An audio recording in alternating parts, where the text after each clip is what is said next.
Fala pessoal, sejam bem-vindos ao segundo capítulo da série Escolha Enriquecer. O objetivo desse capítulo é ensinar vocês como montar uma carteira de investimentos e como mantê-la, como gerenciá-la, né?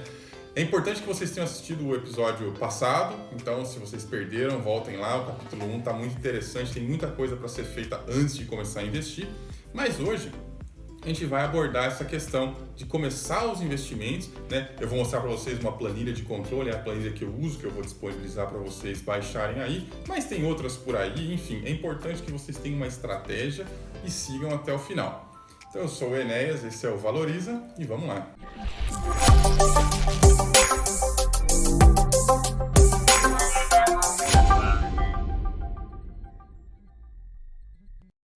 Quero começar falando sobre a diversificação. Esse é o ponto-chave de qualquer portfólio de investidor, principalmente de investidor amador, que é o nosso caso, né? Pessoas físicas. A diversificação é a base do investimento, porque sem diversificação você corre um risco muito grande, né? Se você investe lá em 3 coisas diferentes, o seu risco é de 1/3 em cada uma, né? Se você investe em 20 coisas diferentes, né? Se uma delas dá errado, é só 5% do seu patrimônio que foi para o ralo, né? Que infelizmente às vezes acontece, a gente erra, né? A gente tenta acertar mais do que errar, mas de vez em quando a gente erra. Então, diversificação é importantíssimo. Eu gosto de dar o exemplo do Warren Buffett, que é um cara que fez fortuna investindo no mercado de ações, principalmente. E tem gente que fala que os grandes gurus não diversificam muito, né? Não adianta pulverizar a carteira, né? É um termo muito comum entre esses instaholders que tem por aí.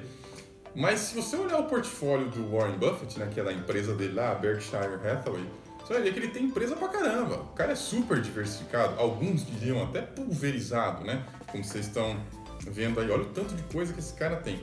Então, o foco tem que ser a diversificação, né? Se você investe em uma coisa só, a sua chance de se dar mal no futuro é muito grande e a gente não pode correr esse risco. E agora você vai ter a sua primeira decisão, né? Você precisa decidir quanto do seu portfólio vai estar em renda fixa e quanto do seu portfólio vai estar em renda variável. Esse é o primeiro passo, é a decisão mais importante que você vai tomar. Eu já falei isso em outros vídeos, mas só para deixar claro, a diferença básica entre renda fixa e renda variável, tá?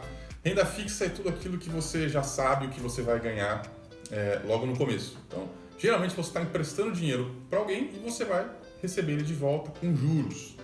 Esses juros podem ser fixos, pode até ser dependente de algum índice, né? Pode ser do IPCA, do CDI, da taxa Selic, mas assim, você sempre conhece as regras do investimento, você sabe ali quanto que você vai ganhar logo no começo. E sempre é um empréstimo. Então, por exemplo, os títulos públicos, você está emprestando dinheiro para o governo, né? O CDB, você está emprestando dinheiro para o banco. O debenture, você está emprestando dinheiro para a empresa, né? Os fundos de investimento, você está jogando seu dinheiro no lixo, claro, mas enfim. E a renda variável é tudo que não é renda fixa, né? Então, na verdade, é todo o resto. A maioria dos investimentos é renda variável. Então, por exemplo, o mais conhecido são as ações, né? Porque a gente está acostumado a ver a bolsa variando pra caramba e tal. Mas os imóveis também são renda variável, né? Você não sabe quanto você vai ganhar de aluguel, quanto que aquele imóvel vai valer, enfim. Os fundos imobiliários também são renda variável. Se você investe em ouro, metais, dólar, ou coisas super diferentes, você investe em coleção de automóveis antigos, por exemplo, coleção de obras de arte, né? Tudo isso aí é renda variável, né? Você não sabe se você vai comprar um quadro e daqui a 10 anos ele vai estar valendo muito mais do que ele vale hoje. Então, todo o resto é renda variável. Para você definir o quanto você quer em renda fixa e renda variável, você tem que pensar em alguns fatores aí da sua situação, porque isso realmente é muito particular. O primeiro deles é a idade, né? Geralmente, quanto mais novo, mais você pode ter em renda variável. Quanto mais velho, menos em renda variável. Por quê? Por causa do risco. Se um jovem de 20 anos tem lá 80% em renda variável, 80% só em ações, e a bolsa cai igual caiu agora, e ele perdeu metade, não tem problema, porque a bolsa volta, recupera. Se as empresas que ele investiu eram boas, vai ter lucro, isso não tem nenhum risco aí. Mas, e se esse cara tem 72 anos e investe lá e aí a bolsa cai 50%? Pode demorar 10 anos para recuperar. né? E você vai falar para o cara que tem mais de 70 anos, fala, não, daqui a 10 anos está tudo bem de novo. Aí não dá. Então a idade é um fator para decidir. De qualquer forma, eu nunca colocaria menos de 20% em renda fixa, né? Tem que ter renda fixa, é muito importante em qualquer carteira, a gente vai falar sobre isso mais tarde. Além disso, tem a sua propensão ao risco, né? Quanto mais propenso ao risco você é, mais você pode colocar em renda variável, né? Mas cuidado, que tem pegadinha aí, né? Não é simplesmente, eu aceito o risco tranquilo e tal. Aí a bolsa cai, que nem tá caindo agora, fica todo mundo desesperado, roncando os cabelos. A ideia não é essa, né? Se você tá desesperado, não tá dormindo direito, é porque você colocou mais em renda variável do que você podia. Eu costumo falar daquele teste do travesseiro. Se você tá dormindo bem, se você tá dormindo tranquilo, é porque o percentual tá legal. Agora, se você fica preocupado quando a bolsa cai, preocupado com crise, preocupado com sei lá o quê, é porque provavelmente seu percentual em renda variável está mais alto do que você aguenta. Você precisa diminuir o percentual, né? E um outro fator que eu colocaria também é a sua disposição para aprender. Porque é o seguinte, investir em renda fixa é receita de bolo, é fácil, né? Não tem muito desafio, até porque é tudo meio parecido.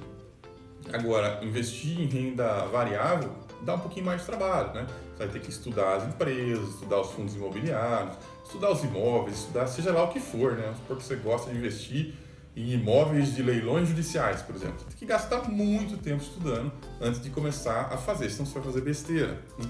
Então tem essa questão também. Então eu diria assim, a sua idade, a sua propensão a risco e a sua disposição para estudar, para aprender. Esses são os 3 fatores aí que determinam quanto você tem que ter em renda fixa e renda variável, e essa decisão tem que ser sua, né? Se alguém te falar, se alguém te der dica, não vai dar certo, você vai fazer besteira. Essa decisão tem que ser totalmente sua. Pergunta: pode investir 100% em renda fixa? Pode. No começo eu até recomendo. Enquanto você está estudando renda variável ou outras coisas, você vai investir na renda fixa ali, que é um negócio simples, né? Aí, outra pergunta, pode investir 100% em renda variável? Lógico que não, é uma burrice sem tamanho, né? Eu sei que está na moda, eu sei que os Instaholders, influencers, sei lá, youtubers falam para fazer isso, mas lógico que não vai dar certo, porque no momento de queda generalizada como esse, você vai tirar dinheiro da onde se você precisar? Se você precisar se desfazer de uma parte do seu patrimônio, né? Então, lógico que não pode. A renda fixa tem uma função muito importante na sua carteira. Pode até começar com 100% em renda fixa e cada ano você vai reavaliando isso daí. É importante não ficar reavaliando cada semana, cada artigo de analista que você leu, você vai lá e deixa eu mudar isso aqui. Não, é pelo menos anualmente. Se você for ficar revisando os seus percentuais a cada mês, a cada semestre, você vai fazer besteira. Porque a gente tem a tendência de, no momento ali, fazer cagada, né? Tomar decisões erradas. Então, você decide e depois você atualiza anualmente. Isso vale para todos os percentuais que a gente vai definir hoje aqui. E o que determina o quanto você vai enriquecer é o valor dos seus investimentos, o valor dos seus ativos. Eu sei que o valor é um conceito um pouco subjetivo, mas não é difícil de entender. Por exemplo, um imóvel, quando ele está bem localizado, ele provavelmente tem valor. Enquanto um imóvel mal localizado pode até ter um preço bom, mas é lá do lado de uma favela, do lado de um lugar que acontece inundações, por exemplo. Adianta o preço ser bom? Não. No longo prazo, o que adianta é o valor, né? Ou, por exemplo, renda fixa. Se é de uma instituição sólida que provavelmente vai pagar, tem valor. Se não é, não tem valor, né? Fundo imobiliário, é a mesma coisa. Se ele tem bons imóveis, se a gestão é boa, tem valor, né? E as ações, por exemplo, né? Uma empresa que dá lucro, uma empresa que tem uma geração de caixa boa, que tem uma gestão boa, um relacionamento com os investidores bom, provavelmente tem valor, né? Caso contrário, não tem valor. Note que eu não estou falando de preço, a gente está atrás de valor, porque a gente quer enriquecer. A gente não está querendo fazer trade e comprar hoje para vender amanhã. E o que eu queria apresentar um pouquinho para vocês é dar uma passada geral sobre todos os ativos, né, que eu julgo mais importantes nesse momento, e falar um pouquinho para vocês da função deles na carteira de investimento de vocês, para que vocês decidam o que vocês querem ter e o que vocês não querem ter. E já que a gente está falando de bastante renda fixa, vamos começar com ela. Fazendo um paralelo aqui com o futebol, a renda fixa é como se fosse a zaga, né, a defesa de um time.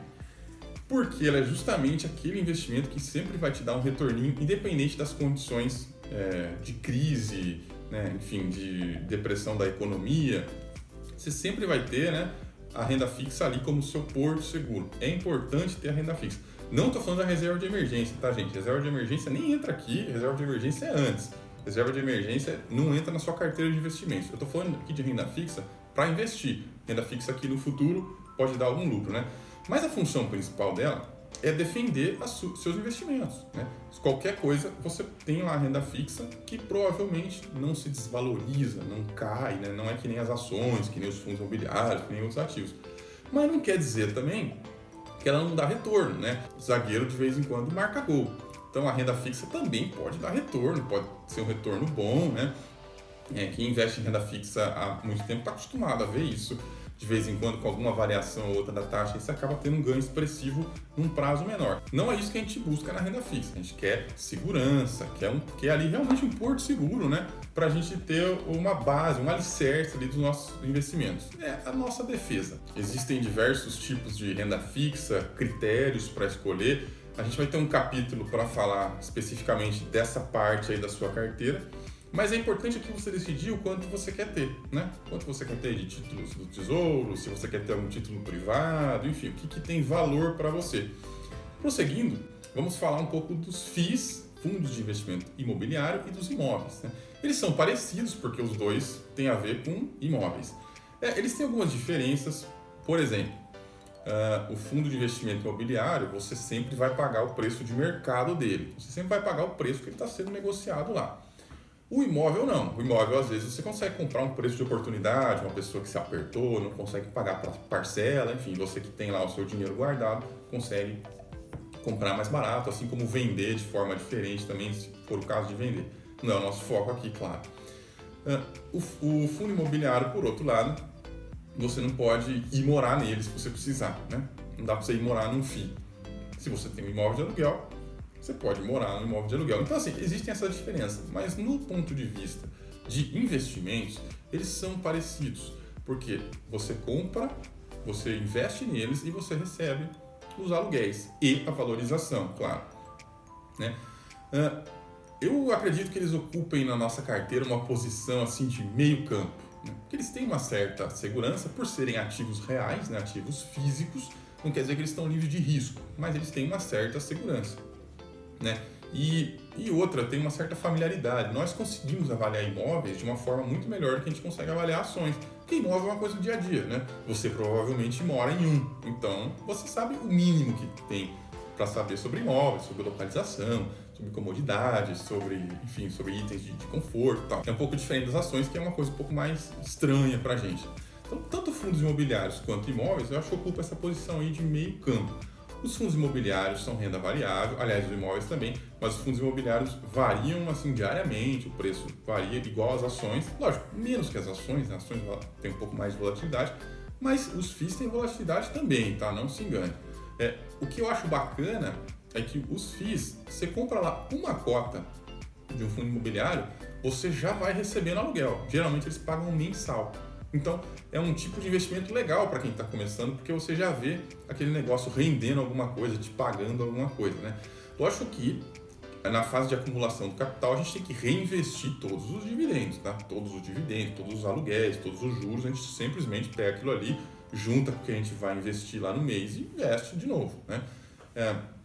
Mas é interessante porque ele já te dá esse retorno desde o começo, e geralmente são mensais. Então, você vai lá comprar uma cota lá de 100, 200 reais, todo mês vai cair lá R$1 na sua conta, que é justamente o aluguel, que é distribuído mensalmente.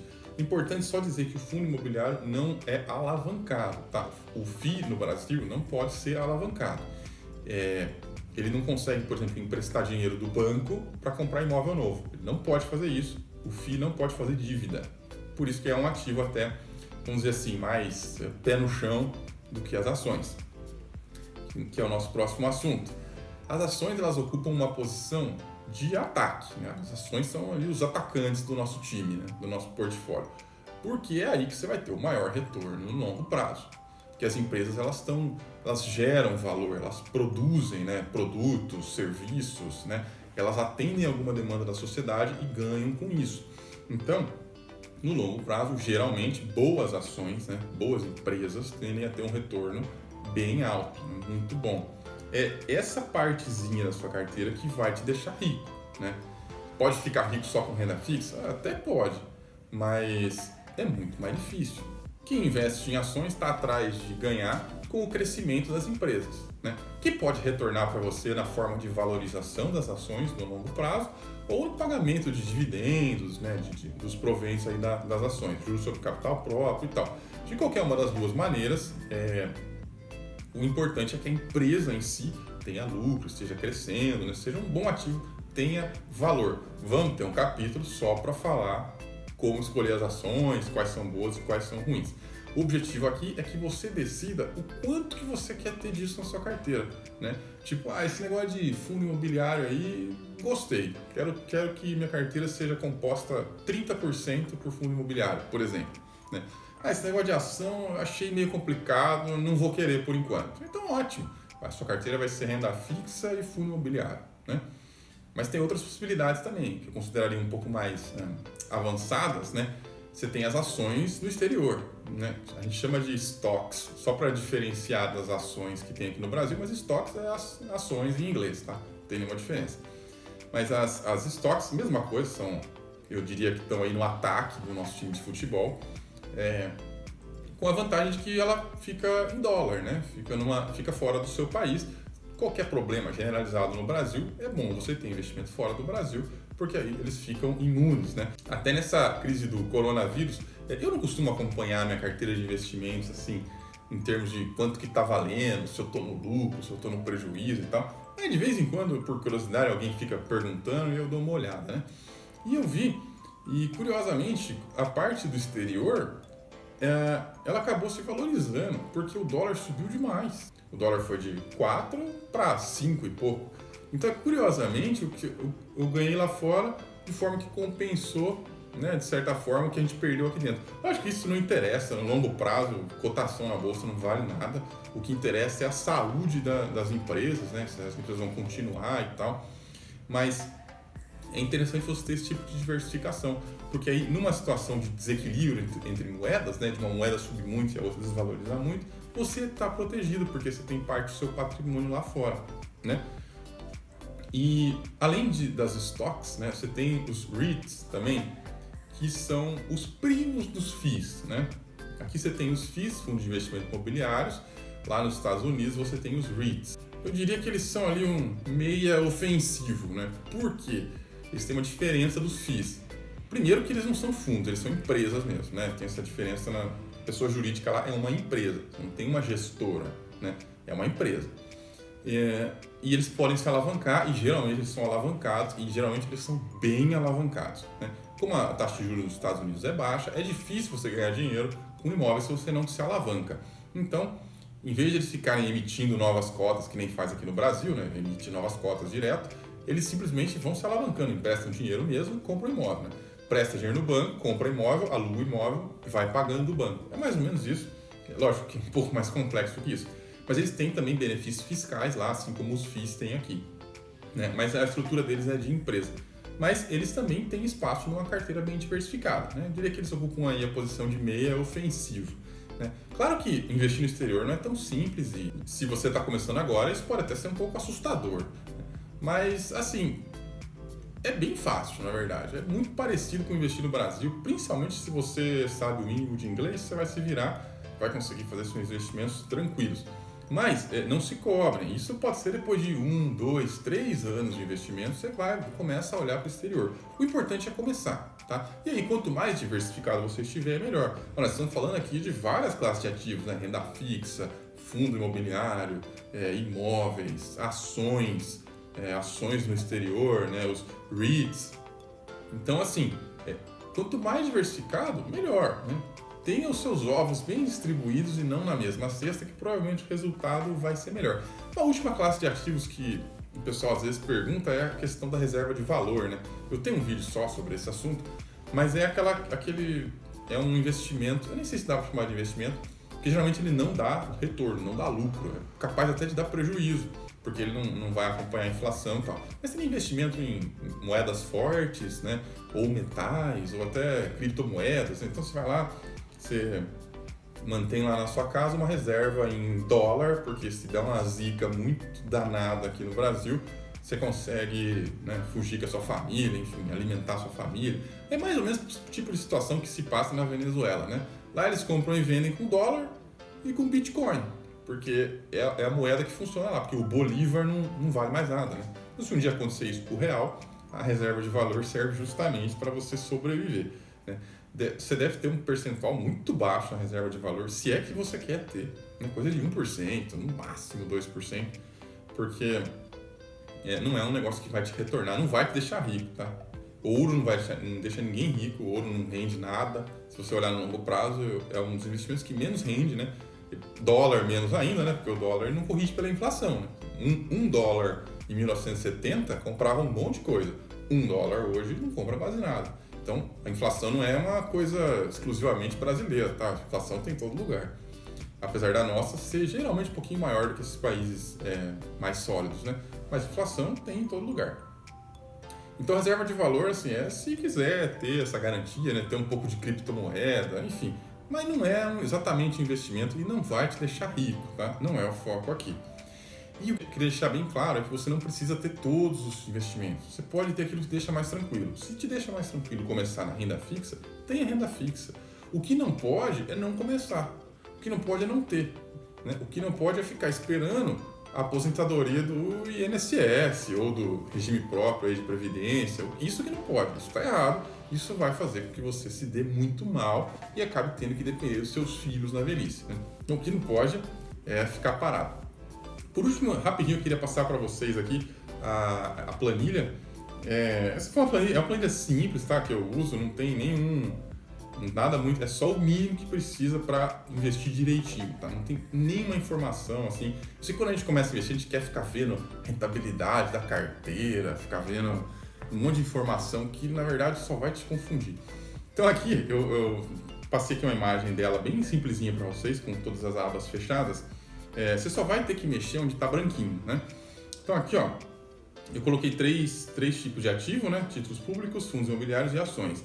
E depois eu coloquei outros. Essa planilha ela atualiza automaticamente, tá? Então, quando você coloca um ativo lá, ele vai atualizar junto com a Bovespa na mesma hora, e tal. Você vai preencher ali seu objetivo, né? Até dar 100%, claro, né, gente? Tem que somar os objetivos, tem que dar 100%. De quanto você quer ter em cada ativo, né? Eu quero ter, então, por exemplo, né? Eu fiz um exemplo aqui, eu quero ter 50% de títulos públicos, 20% de fundos imobiliários, 30% de ações e 0% de outros, né? Facilitar ao invés de complicar. Aí você pode ver que a planilha ela já te deu ali o quanto você tem atualmente, 0, né? Porque você só preencheu os objetivos, e a diferença, que é o quanto falta. Então pode ver ali ó, que né, falta, lógico, tudo, né? Porque vocês ainda nem começaram a investir. Aí eu coloquei também, dentro de cada categoria, você preenche os ativos, tá? É só você colocar, no caso dos fundos imobiliários, das ações, só você colocar o ticker delas, né, o código, e no caso dos títulos públicos eu coloquei para você selecionar. Então você clica lá, vai aparecer uma lista de títulos públicos, você seleciona lá. E você coloca os objetivos, quanto você quer ter. Não importa o quanto você tem hoje, importa o quanto você quer ter. A ideia da planilha é essa, tá? É a sua carteira dos sonhos, carteira ideal, né? E conforme você vai comprando esses ativos, você sempre vai comprar aquilo que está mais para trás, né? Dentro de cada categoria, eu coloquei de uma maneira que você divide também os percentuais. Então, por exemplo, nas ações ali, ó, 4 ações. Eu coloquei igualmente 25% para cada uma, né? No caso dos fundos imobiliários, eu coloquei 2 só e coloquei lá 50% para cada um. Gente, isso aqui não é recomendação de compra, pelo amor de Deus, hein? Isso aqui não é minha carteira também, é só um jeito de mostrar para vocês como é que funciona. E no título público, como eu tenho só um, eu coloquei 100%. É assim que a gente faz dentro da carteira, para saber aquilo que a gente tem que comprar. E aí, vamos supor que começamos comprando lá um título público Tesouro IPCA. Você vai lá na quantidade e preenche quanto você comprou. No caso aqui, comprou um título inteiro, né, de R$ 1.035 e tal. Aí a planilha ela vai atualizar automaticamente, tal. A cotação do título atualiza automaticamente também. Sempre que você abre a planilha, ele vai demorar um pouquinho lá, porque ele vai estar atualizando a cotação conforme o site do Tesouro Direto. Como essa é só a primeira compra, só tem uma compra, fica tudo bem distorcido, né? Mas você pode ver lá, o objetivo está lá, né? Um gráfico embaixo ali, dizendo o que você quer ter certinho, 50%, 20%, 30%, e o atual está lá, 100% em títulos públicos, que é o que você tem. Mas conforme você for fazendo isso todo mês, for comprando o resto, né, isso vai tendendo a ter um equilíbrio, né? E foi um cenário que eu projetei aqui, ó. Depois de mais ou menos um ano, você vai ter algo parecido com isso aqui, ó. Um bem próximo do outro aí, e se você abre lá a sua planilha de investimentos, que a ideia é, você sempre abre a planilha antes de investir naquele mês. Então você abriu a planilha, se deparou com isso aqui, com esse cenário, né? Não necessariamente ela vai estar igual quando você fechou no mês passado. Por quê? Porque cada dia a cotação das ações muda, a cotação dos fundos imobiliários muda. Então esse percentual vai mudando, né? De forma que você sempre vai investir aquilo que está para trás. Ah, então eu sempre vou investir naquilo que caiu, naquilo que está mais barato. Exatamente, a planilha te ajuda justamente a fazer isso, sem que você fique pensando todo mês, fazendo conta, né? Então nesse caso aqui, você abriu, você vai ver que ela vai estar, você vai investir em ações, certo? Porque é o ativo que está lá, menos 1,6%. Ele está abaixo do que você queria. Você queria ter 30%, só que você só tem 28,4%. Seja porque a ação caiu, seja porque os outros subiram, enfim, sei lá, né? O importante é você vai investir em ações. Aí você abre a abinha das ações e vê lá, de todas as ações que eu tenho, as que estão mais para trás ali é a Ambev e a Odontoprev, né? Tá lá, menos 5,5, menos 2,5. Aí você pega e investe, compra essas duas, né? Eu costumo comprar 2 por mês, tá? Independente do que tipo de for. Quando está um ativo muito diferente, eu compro um só, ou quando está muito igual, eu compro até 3, mas não muito mais que isso. Porque você perde um pouco a função da planilha, que é justamente ajudar a comprar aquilo que está mais para trás. Então você vai chegar aqui, você vai comprar lá a Ambev, o Odontoprev, vai lançar aqui, né? Porque você tinha 100, por exemplo, vamos supor que você comprou mais 10 de cada, você lança lá mais 10 de cada e tal, ele vai atualizar os valores e você fecha a planilha e abre de novo no próximo mês. De ano em ano, você vem aqui, olha nesse objetivo, se você quer mudar alguma coisa, tá? Por exemplo, eu estou um pouco mais confortável com esse negócio de ações, eu acho que eu vou aumentar um pouquinho o meu percentual em ações. Então chega lá, na sua revisão anual, você coloca mais alguma empresa aqui e você aumenta lá de 30% para 35%, por exemplo. E você diminui a renda fixa de 50% para 45%. É bom não fazer isso muito bruscamente, senão você vai distorcer tudo a planilha, né? Mas enfim, é só uma maneira de ajudar vocês a planejar e a seguir, tá? Tem muitas planilhas dessa pela internet, você pode ver uma que você goste mais. Eu fiz do jeito mais simples possível para não ficar confundindo a cabeça de vocês. Mas se tiver alguma dúvida, né, por favor, deixa aí nos comentários que a gente tenta responder. O objetivo desse capítulo era passar isso para vocês, um resumão de todos os ativos e principalmente o quanto que você se sente confortável de ter na sua carteira. Nos próximos capítulos a gente vai detalhar, vamos passar um pente fino aí, né, em todas as categorias, inclusive nos investimentos internacionais lá no final, para vocês conseguirem escolher exatamente o que vocês querem ter e quanto vocês querem ter de cada empresa, né? Se você ainda não é inscrito no canal, por favor, se inscreve, dá essa força, né? Compartilhe isso aqui com aquele seu amigo que precisa aprender a investir direito, parar de perder dinheiro fazendo trade e até o próximo capítulo.